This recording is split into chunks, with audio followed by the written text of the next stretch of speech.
Đây là chuyến xe lịch sử của những ngày cuối năm 2024. Trên xe gồm có rất nhiều các vị nguyên thủ quốc gia, trong đó có ông Đại tướng Văn Khái và kia là toàn các tướng lĩnh đằng sau. Xin chào các tướng lĩnh nha. Đấy, hôm nay ngồi đằng sau là toàn các bộ trưởng với thủ tướng trong tương lai. Đấy, các anh làm nào? Kia đằng sau ít nhất có các bộ trưởng và có thủ tướng 1, 2, 3, 4. Kèm theo cả mẫu hậu của bộ trưởng. Đấy, kèm theo mẫu hậu. Thế còn bố bộ trưởng người ta gọi là gì? Phụ thân. Thái thượng hoàng. Thái thượng hoàng là mẹ, là bà. Không, Thái thượng hoàng tức là ông của. Không, Thái thượng hoàng là bà. Không, Thái thượng là ấy, ông ạ. Cái gì là bố vua. Con trai là cái bố gì? Vua. Bố vua là mẫu. Là ông gì cơ, không phải cái đấy. Thái thượng hoàng là mẫu, là bố vua. Đúng rồi, là vua. Thượng hoàng là vua rồi, nhưng mà không phải Thái. Là mẹ vua. Thái thượng hoàng là mẹ vua. Không, để tao nghĩ là tao. Ai này? Cho Google cho. Hay là mẹ vua là gọi là mẫu hậu gì thì không, còn tên khác cả. Mẫu hậu là mẹ vua. Thế là mình sai, mình phải làm.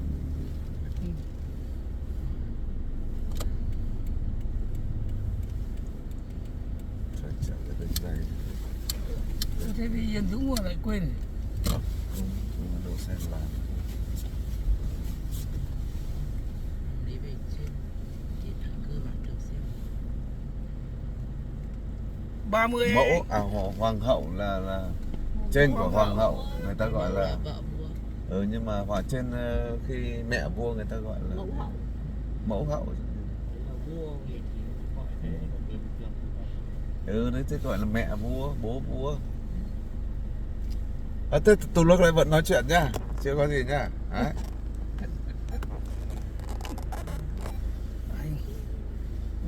Cháu cứ ghi vào video này. Bãi gì? Làm gì? Ghi vào để ông hưởng, ông dạy. Hôm nay là con rể Nguyễn Văn Khái về thăm làng Bãi, nhưng mà ông trong bãi ông lại còn trong ngoặc kép đấy. Bãi. Ông hưởng gọi. Tại sao ông lại cứ gắp cho người khác? Ông nói đây, ông dám thì ông nói đây, làm sao đấy? Ông hưởng ông ấy nói thật. Tao nói sai tao chết. Ông hưởng vào đây, khai ra chú bảo này. Mày tìm. mình đi xuyên từ trong làng ra. Mình đi tắt ở Yên Lư xuống thì mình phải đi xuyên. Đường lần sau đi đường này cho nó dễ. Đi cứ loằng ngoằng. Đi thế để cho mình trải nghiệm mấy làng xóm. Ôi giời ơi thôi. Anh Thái cắt hết những cái đoạn dâu gì thì từ nay trở đi thẳng vào Cháu cạo dâu bây giờ nhắn nhụi lắm. Chán lắm rồi. Bây giờ hôm nay về bảo các cụ là cho khép lại quá khứ đi, để bác Hưng đã ra kia rồi.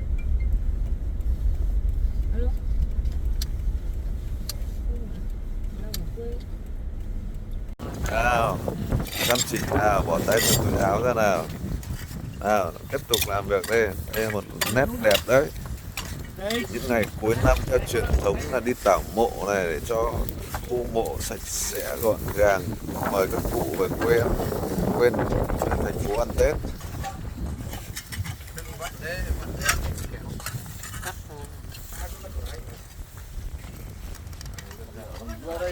Đâu? Tại vì cái lưỡi nó xa nhau nó không cắt được.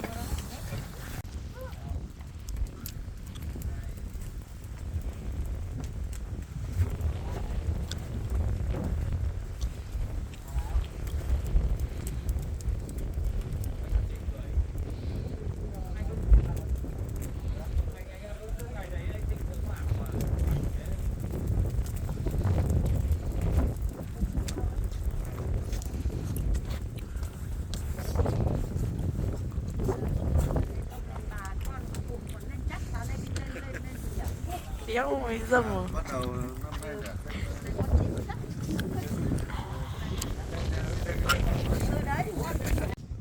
Gió đông bắc chắc cấp 4, cấp 5, rất là ngọt. Ngày hôm nay là ngày cuối năm, cả gia đình về để theo truyền thống thông lệ những ngày cuối năm về tảo mộ và mời các tổ tiên, các cụ ông bà về ăn Tết với các con cháu ở trong gia đình, là cái dịp để về thăm quê hương bản xứ, và cái dịp để về thăm quê hương bản xứ.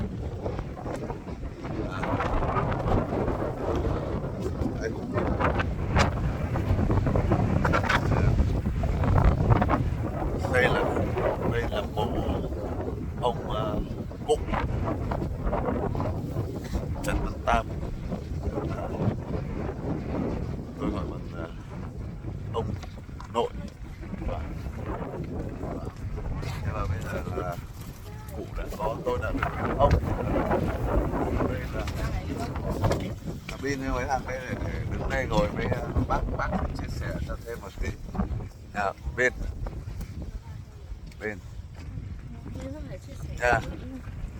nha, đây là cụ Trần Văn Tam, là ông nội của bác của bố các con, nhưng là các con gọi là cụ nha. Cụ nếu còn sống hôm nay là sinh năm 1914, rồi là ông đã được 110 tuổi đấy. 110 tuổi. Bây giờ 111 tuổi. Đấy, nhớ không? Đây là mộ tiếp theo là mộ ông bố Trần Ngọc Khuê. Và hôm nay ông bố Trần Ngọc Khuê cũng lên là cụ rồi. Ông Khái. Hôm nay báo cáo ông đã lên cụ Trần Ngọc Khuê. Bây giờ chính thức có một cháu cụ Trần Ngọc Khuê đấy. Ông Khái nhá, cụ cũng lên cụ rồi nhá. Chính thức hôm nay là trong tháp hương gọi là ông bố Trần Ngọc Khuê, vừa gọi bố vừa ông, nhưng ông này chính thức là nghĩa là cụ Trần Ngọc Khuê đấy. Đó. Đây mỗi hôm là có chắt, nhưng mà chắt thì chắt họ thôi, nên là chắt. Nhưng mà cũng có tên không vui là cụ Trần Ngọc Khuê, nhưng mà là cụ ngoại. Đó, đấy là vẫn trong ngoại, chưa có chắt nội. Sắp quá rồi.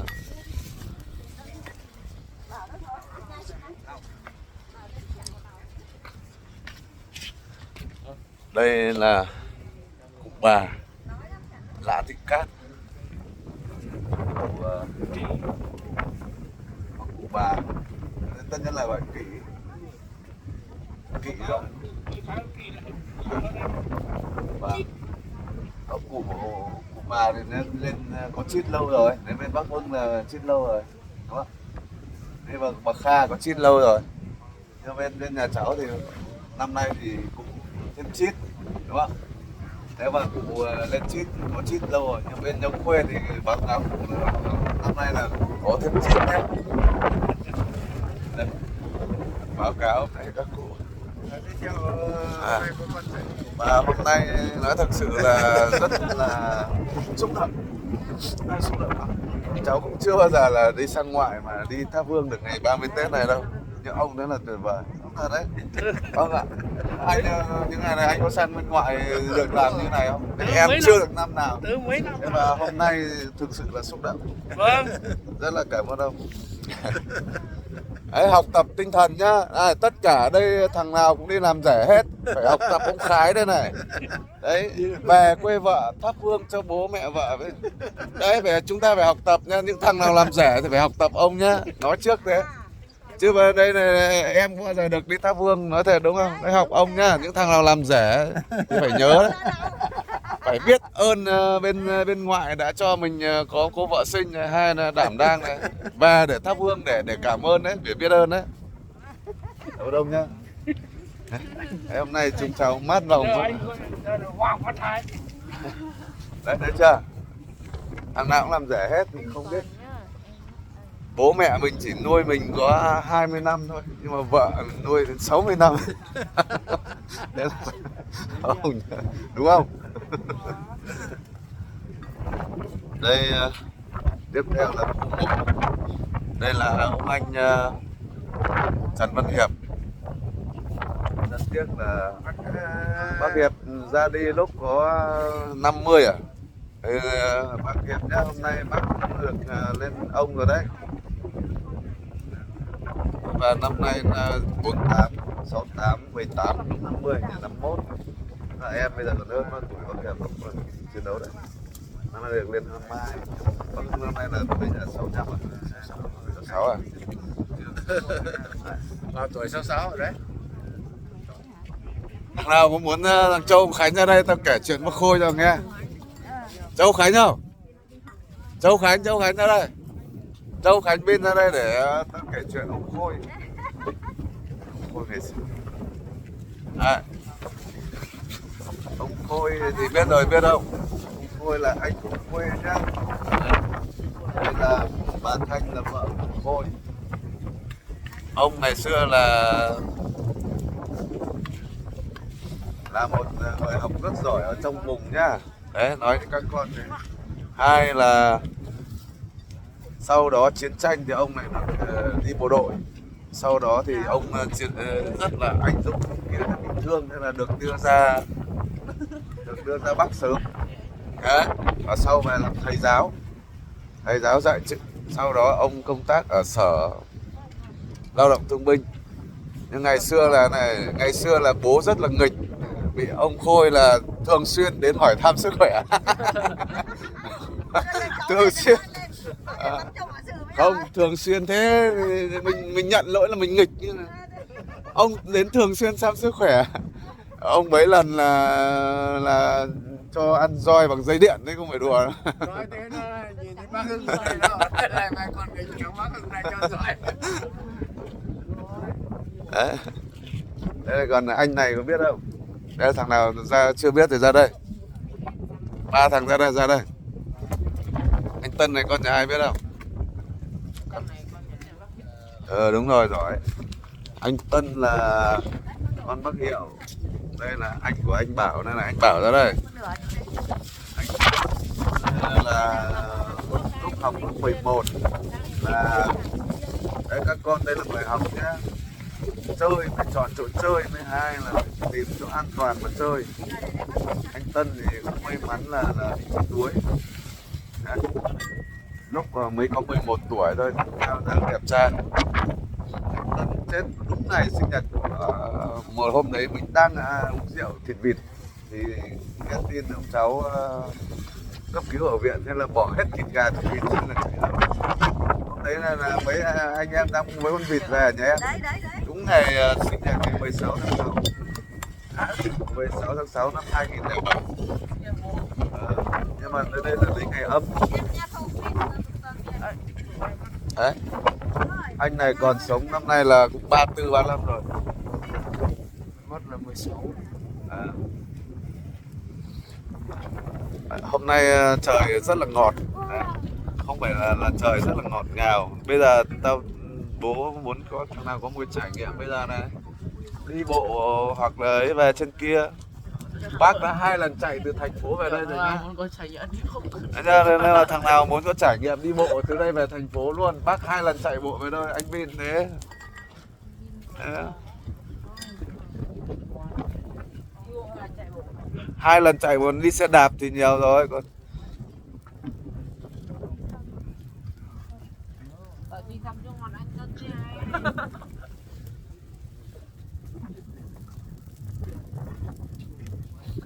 Phỏng vấn ông Khang thì cảm xúc hôm nay ông về làng bãi thế nào? Ông chấp hành ý kiến của ông Hưởng. ông nói cảm xúc này về làng bãi như thế nào? Đây chưa về làng, tôi chỉ ra là khu của gia đình thôi. Ông vừa về đấy, đây là khu làng bãi đấy, làng bãi cổ đấy, làng Phấn Lôi đấy. Ông có cảm xúc thế nào? Cái này phải suy nghĩ thêm. Không, ông là nhà chính trị nên là lúc nào ông phát ngôn là nó chuẩn lắm. Bây giờ vào máy quay là ông không dám nói những lúc đấy đâu. Đây đang hết ra đây hóa đường này, không phải hóa tại chỗ đâu.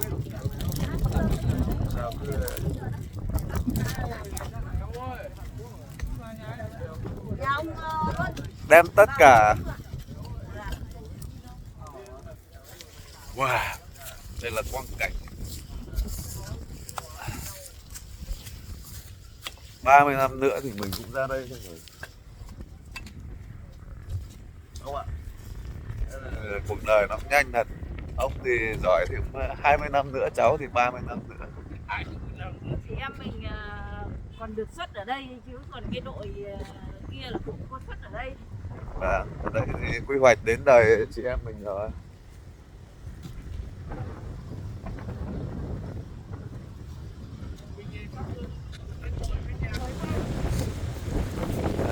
Tạm biệt các cụ nhá. Ok. Con sang Tha Phương. Hằng ơi. Bên các cụ thượng bên này. Hello hello.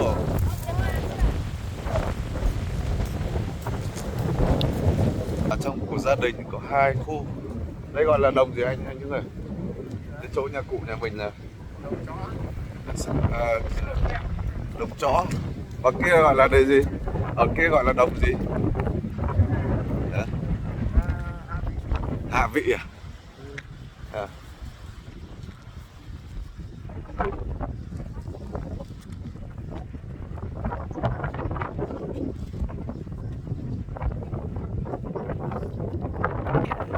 Đấy. Đã đi thì cố gắng đi hết. Đi đợi Trường Xuân.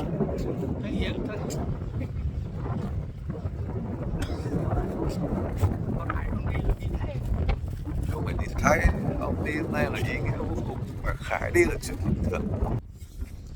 Đây là sang mộ của các cụ tổ. Đây có một mộ là của bà Nguyễn Thị Thuận, tức là bà cô bà Điệp, bố mẹ còn chồng hy sinh trong kháng chiến chống Pháp, và con thì là thương binh, sau này trở bệnh cụ tái phát và chết thì được công nhận là liệt sĩ, cụ Nguyễn Thị Thuận. Và đây có một cái mộ nhỏ là cụ Trần Văn Đê, tức là anh của ông Tam. Vâng. Đê, Trần Đê, Đê Đa, Tam đấy. Sao lại không phải? Vâng. Đây là bà cô mà con cháu rất là ngưỡng mộ và thờ cúng cụ Trần Thị Lục, bà cô tổ đấy. Chỗ này là bà cô. Vâng. Tí là Tha Phương. Đây là cụ ông Trần Phúc Công. Nếu mà so với tức là ông Khuê phải gọi bằng ông Khuê phải gọi bằng ông nội. Đấy, ông nội. Nhá. Ông nội.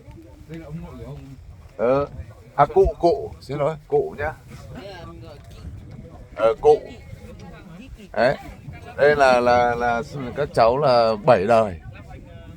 Cụ đây này, cụ Trần Phúc Công này nhá. Đấy, có 2 bà, cụ Trần Má. Trần. Để cho đứa nào nhặt đi nhá. Đây, sang đây chỗ này là sang đây. Thế còn bên đây bên này là cụ đẻ ra. Đây. Ai mới sang đây? Bin sang đây, Linh sang đây.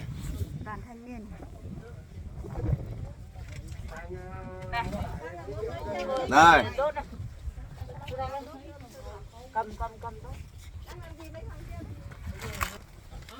Đây là cụ Trần Văn Xúc này, cụ này là sinh ra cụ Tam nhà mình đấy, cụ nội nhà mình đấy. Đây cụ Trần Văn Xúc này, cụ Trần Thị Xỉn bên kia là sinh ra cụ Trần Văn Tam đấy. Wow. Trần Văn Tam thì lại sinh ra là ông Trần Ngọc Khuê, ông Trần Ngọc Khôi, Trần Thanh Khôi, thấy chưa? Đây bà cụ Trần Thị Xỉn đây đấy, những chỗ cụ này là các anh em mình là trong gia đình này, nhớ chưa?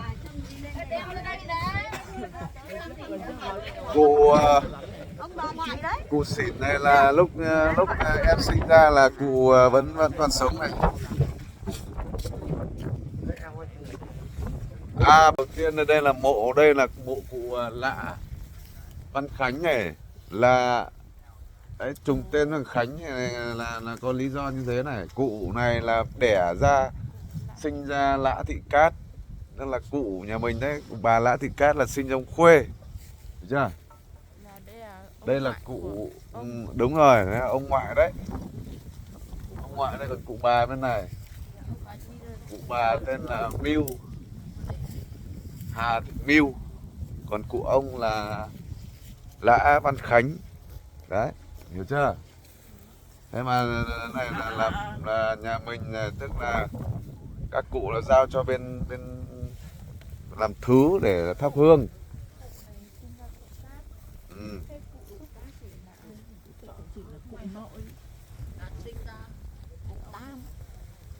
Thấy chưa? Đấy, cái này là ngày tháng là nhà mình là góp giỗ này, Tết này, tí nữa vào trong thắp hương trong kia.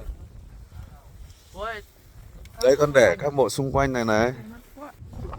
Đây là khu mộ của các cụ họ Lã. Vâng.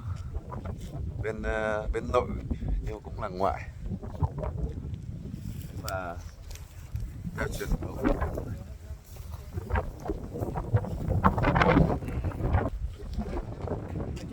Khu mộ của bên họ Lã.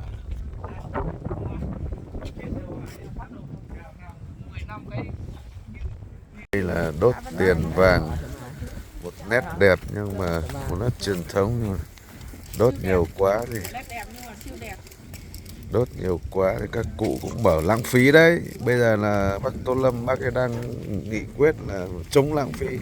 Xin lỗi anh nhớ vợ của Tô Lâm chuyên gia đi làm. Lại nói thế là chết rồi. Cái này nhá, thằng nào tắm trong cái bồn tắm này trong 5 phút sẽ có được thưởng 1 triệu, thế thôi. Nào, 1 triệu. Nhưng mà thằng nào giơ tay trước thì được trước, cái bây giờ 5 thằng cùng nhảy thì tao lấy đâu 5 triệu. Đấy. Chỉ một thằng bây giờ nào, ai giơ tay nào sẵn sàng tắm ở trên bồn nước này cho nó thanh thoát trong 5 phút. Nước này không bẩn đâu, nước sông cầu đấy, nước sông cầu.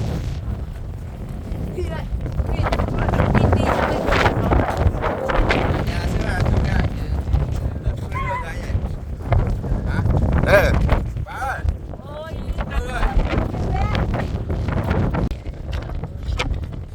ngày xưa mình đi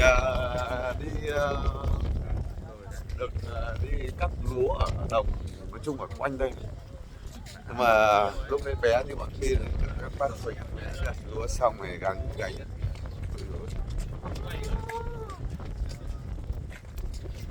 Các bác phịch là gánh cố sức.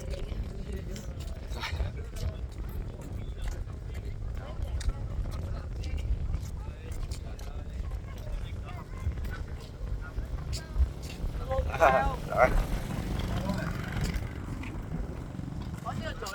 Hả?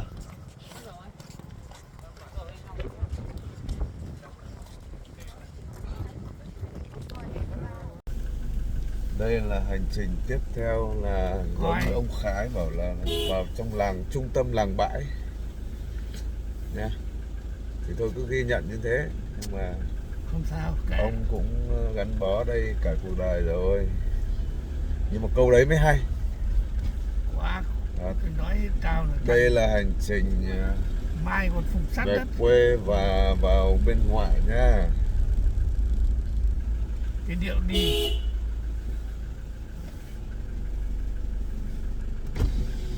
cứ lao ở đây. Vội vàng thế cháu. Làng nhà mình có khác, cứ lao vừa. Đâu cổng của nhà bốc phần này.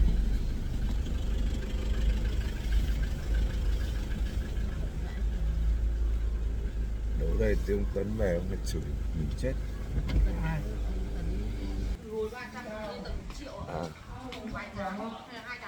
Đây là Chúng ta vào nhà thờ bên họ, các cụ họ Lã nhá. Cụ Lã Văn Khánh là sinh ra bà Lã Thị Cát. Vâng. Và ngôi nhà này có một cái kỷ niệm nhá. Đây là ở bên cụ Lã là sinh ra bà chú bác bố gọi là bà nội, còn các con là cụ nội đấy, cụ gái đấy. Và có một cái kỷ niệm là năm 72 là ông Khuê bà Ngoãn là được tổ chức đám cưới ở đây đấy. Ngày xưa nhà này là uy nghi nhất làng đấy, uy nghi nhất làng. Và sau này thì không có ai ở, thì mình có một cái kỷ niệm là chuyên môn nằm ở góc này, Đông Dơm với ông chú Na, ông chú Na với ông thằng Hậu.